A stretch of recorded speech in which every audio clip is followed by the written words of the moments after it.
विद्यार्थी मित्रांनो नमस्कार.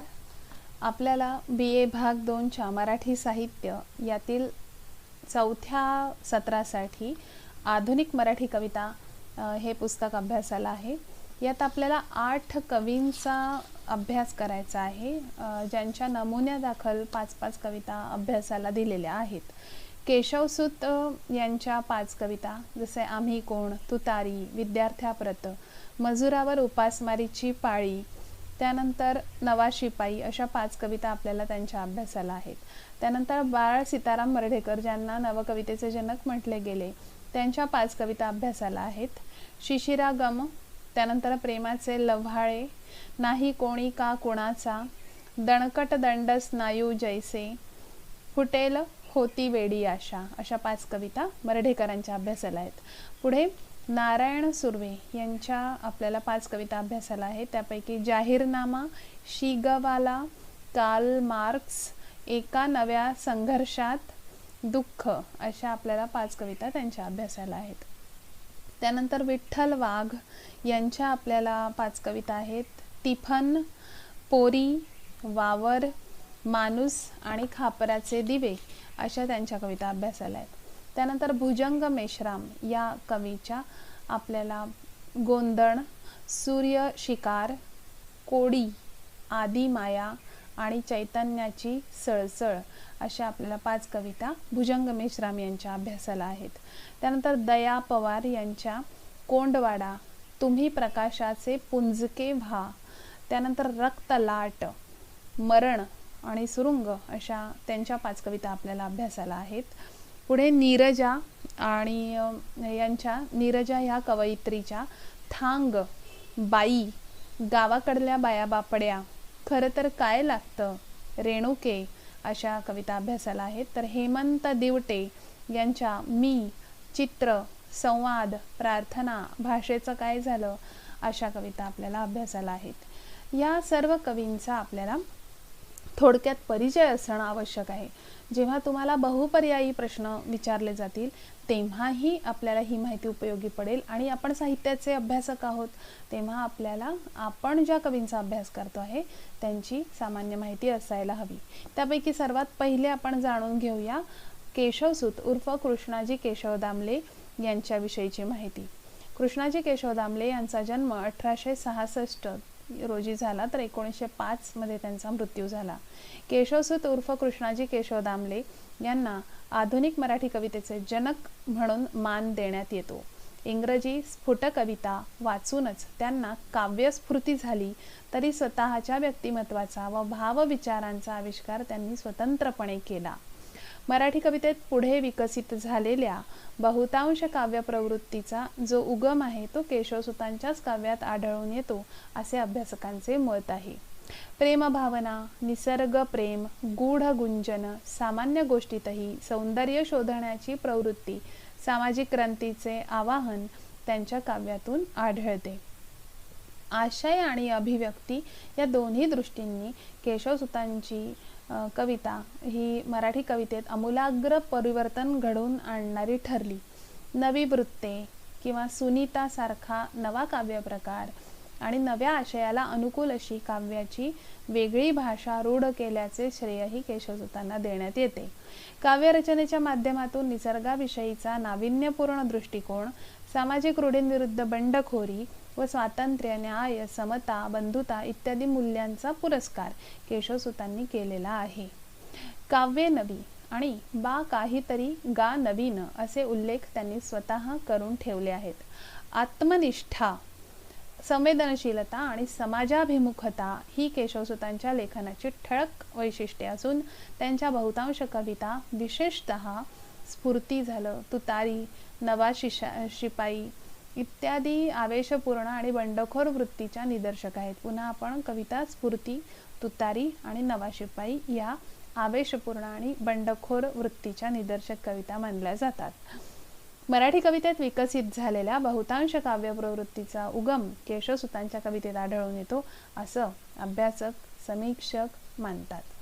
बाळ सीताराम मर्ढेकर हे नवकवितेचे जनक म्हणून ओळखले गेले. 1909 ते 1956 हा त्यांचा कार्यकाळ होता.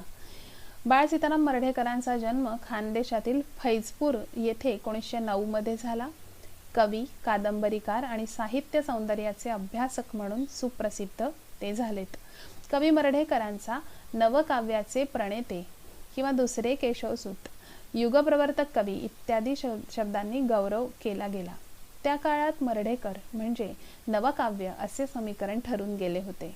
मर्ढेकरांची कविता कधी सुबोध वाटणारी, सौंदर्याच्या रूढ संकेतांना धक्का देणारी, यंत्रयुगाने मानवाला आलेली विफलता व्यक्त करणारी, तशीच आशावादीही आहे असे अभ्यासक मानतात.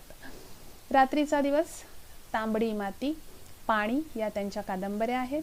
आर्ट्स अँड मॅन, सौंदर्य आणि साहित्य, वाङ्मयीन महात्मता इत्यादी साहित्याची व सौंदर्यशास्त्राची मूलभूत चर्चा करणारे त्यांचे ग्रंथ प्रसिद्ध आहेत. मर्ढेकरांच्या कवितेमुळे सौंदर्यवादाच्या व्याज प्रवृत्तीचा मुलामा उलगडला गेला आणि प्रखर वास्तवाची भेदक जाणीव प्रतिमांच्या भाषेतून जटिलपणाचा प्रत्यय देत प्रकट होऊ लागली असे परिचयाबद्दल त्यांच्या बोलले जाते. मर्ढेकरांच्या कवितेचे स्वतःचे सर्वात मोठे यश म्हणजे त्यांची कविता त्यांच्या स्वतःच्या विशेष अशा प्रतिमांमधून उलगडते. त्यानंतर तिसरे कवी आहेत आपल्याला नारायण गंगाधर सुर्वे म्हणजे नारायण सुर्वे. 1926 मध्ये त्यांचा जन्म झाला आणि 2010 मध्ये ते अंतर्धान पावले. नारायण सुर्वे दलितांच्या व कामगारांच्या विश्वातील अनुभव त्यांच्याच जीवनातील प्रतिमांमधून व्यक्त करणारे कवी.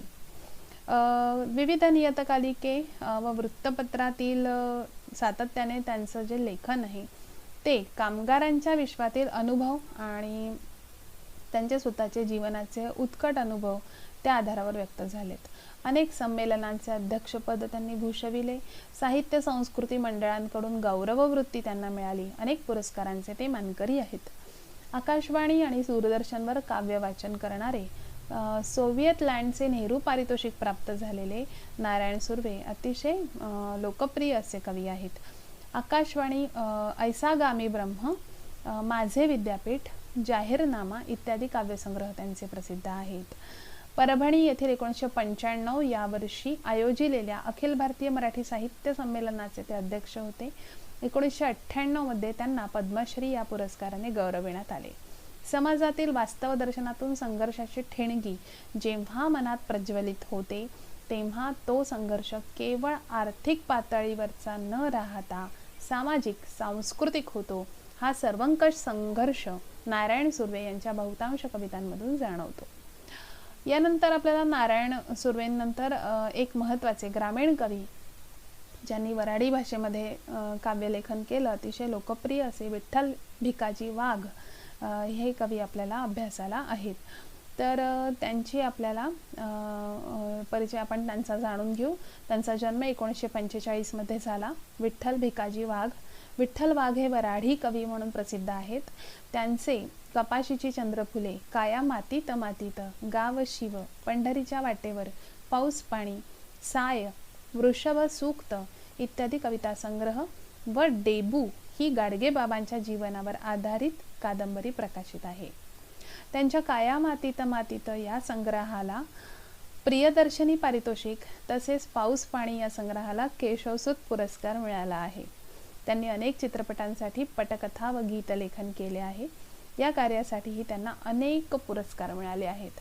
औंध साहित्य संमेलन, महात्मा फुले प्रबोधन मराठी साहित्य संमेलन, कामगार साहित्य संमेलन, बोली साहित्य संमेलन, विदर्भ साहित्य संमेलन, कृषी साहित्य संमेलन अशा अनेक साहित्य संमेलनांचे अध्यक्षपद विठ्ठल वाघ यांनी भूषविले. कवी विठ्ठल वाघ यांनी अमरावती, अकोला, बुलढाणा, जळगाव व औरंगाबाद या 5 जिल्ह्यातून पायी हिंडून काव्य यात्रेतून समाज प्रबोधन केले आहे. ही त्यांची खासियत आहे, वैशिष्ट्य आहे. अमेरिका, कॅनडा या देशांमध्ये विठ्ठल वाघ यांच्या काव्य गायनाचे कार्यक्रम संपन्न झाले आहेत. महाराष्ट्र शासनाच्या साहित्य आणि संस्कृती मंडळाने बोलीभाषेतील शब्दांचा संग्रह वाढविण्यासाठी पुढाकार घेतल्यानंतर प्रत्येक विद्यापीठाच्या आसपासच्या जिल्ह्यातील बोलीभाषेतील शब्दांचा संग्रह करण्याचे काम त्यांनी सुरू केले. त्यासाठी विद्यापीठाने विठ्ठल वाघ यांची नेमणूक केली होती. वाघ यांनी 33 तालुक्यांचा दौरा करून काही म्हणी व शब्द संकलित करून समर्थपणे ही जबाबदारी पार पाडली. विठ्ठल वाघ यांच्या कवितेतून ग्रामजीवनाचे विविध विषय चित्रित झाले आहेत. मराठी मन आणि मराठी मातीशी असणारी त्यांची निष्ठा त्यांच्या कवितांमधून प्रकर्षाने जाणवते. तर आपण ह्या 4 कवींनंतर पुढे उर्वरित आपल्याला 4 कवींचा परिचय जाणून घ्यायचा आहे.